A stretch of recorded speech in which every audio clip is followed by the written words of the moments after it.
Hi Tseho, I really hope you're well. Né? This is the simultaneous question that you're asking me about. So in this question, we have two blocks that are connected by a string over here that has tension T1. And then we have block Q, which has T2. So now they're asking us to calculate T1. But before anything and everything, I'd like for us to draw a free body diagram so that we can see what forces exactly do we have acting on these two different blocks, right? So I'll put them here. Okay. So for the 5 kilogram block, let me not write 5 kilogram. Let me just say 5 kilogram. So which is this one? We have a tension going upward, right? And then we have, which is T2 going upward. We have T1 going downward.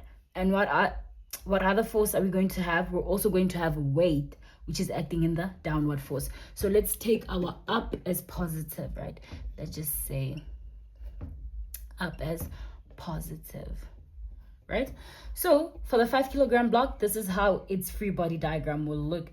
You will have T2 going upward, and then you will have, what is this?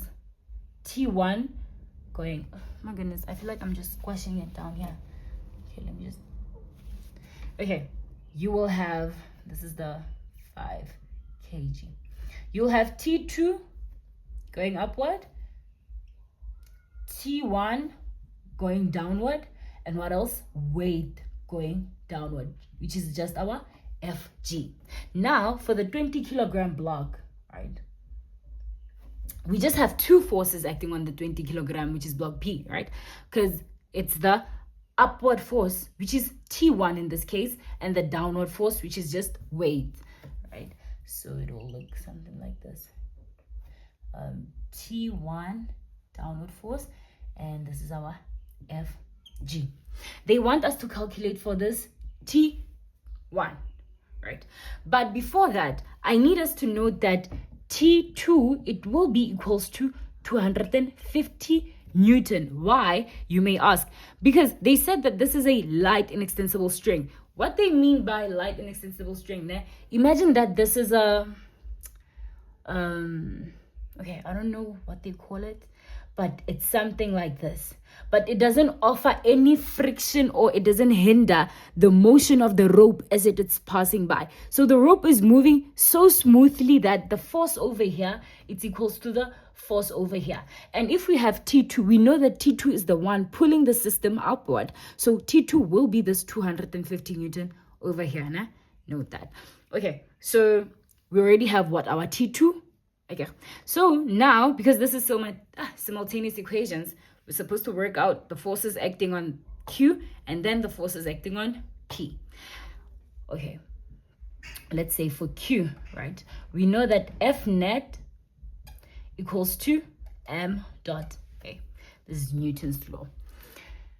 We chose our up as positive, right? So when we combine our total forces, we need to take the upward forces as positive.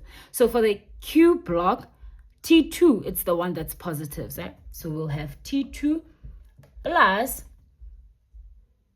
negative T1 plus negative FG. And remember, equals to m dot A. Remember our FG, what is it? It's just m dot G, which is just our weight, right? So we'll have T2, which is 250 plus negative T1 plus negative, what is the mass? 5 kilogram multiplied by 9,8 equals to, what is the mass again?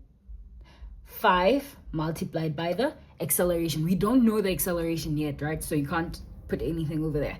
Let me work this out on the calculator.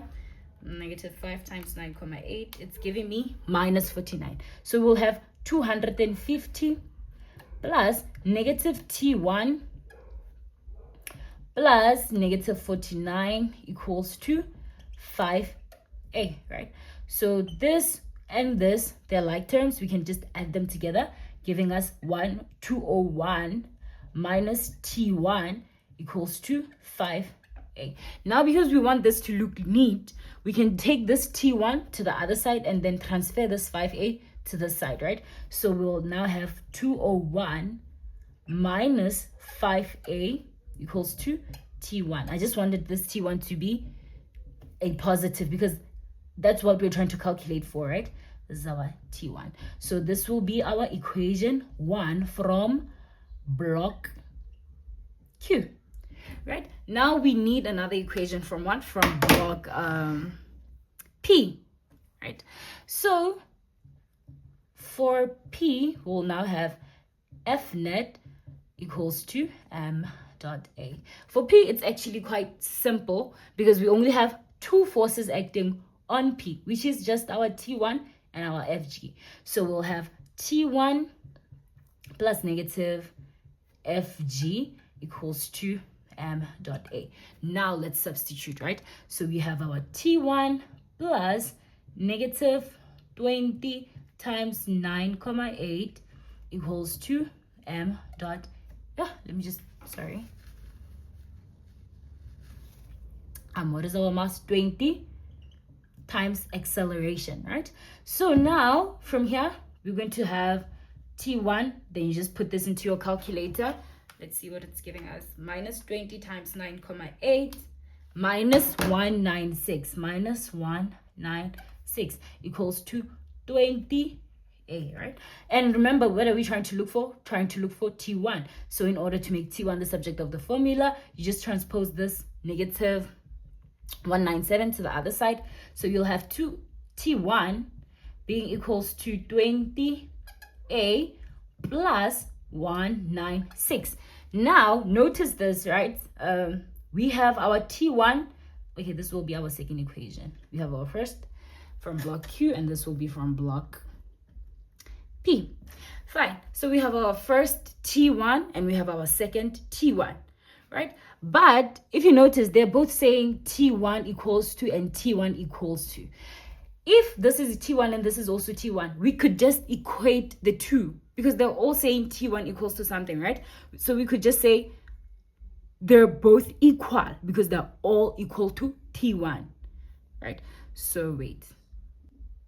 Okay, so now we can say this one equals to this one, right? So we will have 201 minus 5A equals to 20A plus 196. Now we have things that look alike. This 201, it's a value. This 196, then this one has A, this one also has A, right? So we can just group them, right? Place them where they're supposed to be. So we'll have 201. When you transpose this 196, it will be minus 196 equals to 20A. When you transpose it to the other side, plus 5A, right? So we will have 201 minus 196, which is just 5, equals to 20 plus 5, it will be 25A divided by... Okay, now because we're trying to solve what our acceleration is, we can divide both sides by 25, divided by 25, divided by 25. This and this will cancel one another. Therefore, our acceleration will be equals to 0,2. Remember, SI unit, what is it? It's not velocity, so it's not going to be meters per second, but it'll be meters per... No, it'll be meters or raised to the... Meters? Okay. Or raised to the power negative 2. Okay, you get it. I was just trying to say that for velocity, it's going to be meters per second or raised to the power negative 1, right?